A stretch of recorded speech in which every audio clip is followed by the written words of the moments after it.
Hi guys! Welcome back to my YouTube channel, and this vlog ay i-share ko sa inyo yung 5 bagay na natutunan ko bago ko i-take yung painting ng seryoso at bago ko rin i-pursue yung art career. Kaya kung gusto nyong maging artist din katulad ko, maging painter, para sa itong video ko, ang mindset over talent. Bibigay lang ako ng story dati na nangyari sa akin. Ang tingin ko, when it comes sa art, ay kailangan dapat talented ka. Dapat marunong ka, magaling ka na.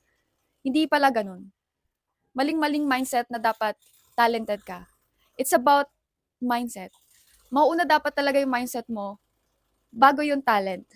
Kasi kahit may talent ka, kung wala kang tiwala sa sarili mo, hindi ka rin consistent sa ginagawa mo na nagpa-practice ka ng art, ganyan, nag-sketch ka, nag-drawing ka, nagpi-painting ka everyday, wala din lahat yung talent na yun. So nag-uumpisa lahat talaga sa mindset. So kung nabago natin at naayos natin yung mindset natin, na pinipili nating maging consistent, kahit mahirap, kahit walang naniniwala, kahit hindi nabebenta yung gawa mo. Ganun ka pa rin, nagpapatuloy ka pa rin. Yun ang bagay na magpapayaman sa'yo kapag maganda yung mindset mo towards sa crafts mo, sa skill mo, at sa pagpipainting mo. Mindset over talent, kahit may talent ka, kung wala kang tamang mindset, titigil ka rin. Consistency beats motivation. Hindi palagi inspired tayo kapag nagpe-painting, di ba? Hindi palaging masaya, hindi palaging passion. It's about kahit meron kang motivation, wala din yun eh, temporary lang yun eh. Pero kung meron kang discipline na pero kung meron kang discipline na magiging hindi, consistent ako, tatry ko pa rin, show up pa rin ako everyday. Hindi man tayo palaging inspired, pero araw-araw pwede tayong mag-practice, di ba? So yung imagine na wala kang gawa ngayong araw, parang nawala yung 1% of growth mo as an artist doon. Kaya kahit ano yan, kahit maliit pa yan, or anything, sketch man yan, mabilis man yan, lagi kang mag-show up, mag-drawing, mag-painting, and eventually, magugulat ka na lang na grabe yung growth mo, mas mabilis ka na tulad ng dati, mas kaya mo na gayahin yung isang image, ganun siya. So, consistency beats motivation. Lagi mong isipin na hindi man laging masaya, hindi talaga laging masaya. Pero lagi mong piliin na maging consistent at magkaroon ng discipline. Bad paintings are part of the process. Okay lang yan. Okay lang na may mga bad paintings tayo. Minsan nga ako sa part ko, may mga bagay na para sa akin, ang pangit ng gawa ko, pero sa iba, sobrang ganda na nun. Sobrang hirap na nun at hindi nila kaya yun. Kaya kung may mga bad paintings tayo, okay lang yan. Part yan ng process. Part yan na pagiging artist mo, na gusto mong mag-grow, gusto mong maging, like, i-keep mo yun. Kung napapangitan ka doon, i-keep mo yun. Kasi balang araw makikita mo yung progress mo doon eh. Mag-video ka, mag-picturean mo lahat ng mga gawa mo. Okay lang yan. Kasi it's a part na kahit papaano, maging, ano yan, document mo na malaman mo kung nagpo-progress ka ba, nag-i-improve ka ba sa art mo. So, i-keep mo yun.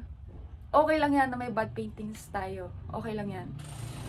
Darating din yung time na mapapawaw ka na ang layo-layo mo na pala, na ang galing-galing mo na ngayon, na grabe na yung improvements mo.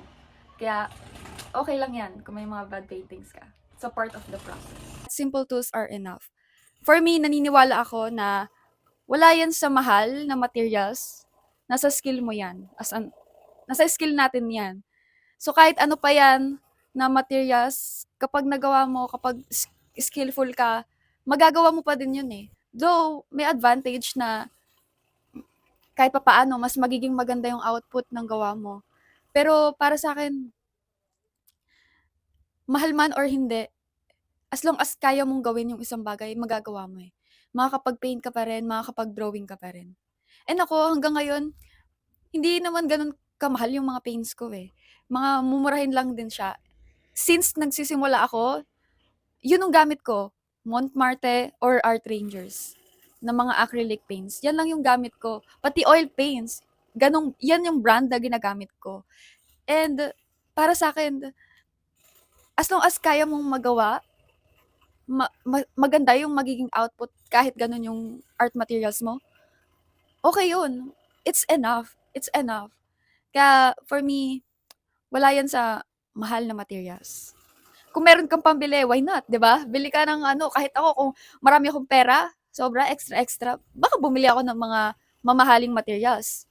Pero para sa akin kasi is it's okay. Okay lang ng hindi gano'n kamahal yung or ka-branded yung mga, paints ko or art materials. As long as magawa ko, ma-satisfied ko yung mga clients ko sa gawa ko, that's it, that's enough. Kaya okey lang 'yan, hindi mo kailangan ng mahal ng materials bago ka magsimula. Progress takes time. Matagal talaga 'yan, and sa una sobrang hirap pa, nagda-doubt ka pa, hindi mo pa alam kung saan mapupunta yang pagpa-practice mo, kaya mo ba? Ganyan yung mga what if, eh, ganyan yung mga questions kapag nag-start ka pa lang, sobrang challenging talaga sa'yo. Mafe-feel mo na parang ayaw mo na kasi sobrang hirap, sobrang hindi mo magawa or magaya yung isang isang image. Pero walang shortcut kasi sa painting. It takes time talaga. Ako sa journey ko, almost 5 years na ako nagpe-painting. Ang dami ko pang puwedeng ma-improve, ang dami ko pang puwedeng ano, puwedeng gawin sa pagpe-painting ko, sa skill ko, marami pa.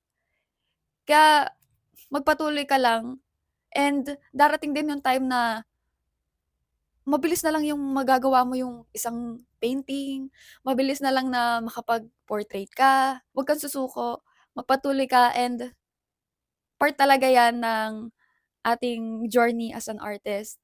Matagal talaga, it takes time talaga yung progress. And kailangan nating i-celebrate din. I-enjoy natin yung process na 'to, na nagpa-practice tayo, na gusto nating gumaling. Kasi darating din yung time na kapag gumaling ka na, tapos makikita mo yung mga 2 years ago na mga gawa mo, matutuwa ka kasi grabe yung improvements mo na. Kaya magpatuloy ka lang and darating din yung time na magiging worth it din lahat ng mga inaaral mo, mga everyday consistent mo na nagdo-drawing, magiging worth it din 'yan balang araw. I hope na may natutunan kayo, meron kayong bagong information na natutunan sa akin and yun din yung ini-aim ko sa pagvo-vlog na 'to and ma-share ko yung mga experience ko and yeah, alam ko na maraming gusto din diyaan na maging artist din, maging painter, gumaling sa art. I know and I do believe na makakaya niyo din 'yan.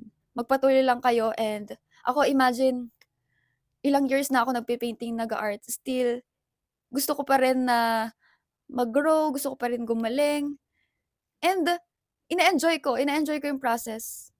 Kahit gaano katagal ine-enjoy ko na lang kasi darating din yung time na yung dating ako hindi na yun, eh.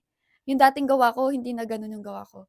So, consistent lang and magpatuloy lang tayo. That's it. Thank you for watching and see you next time. Bye.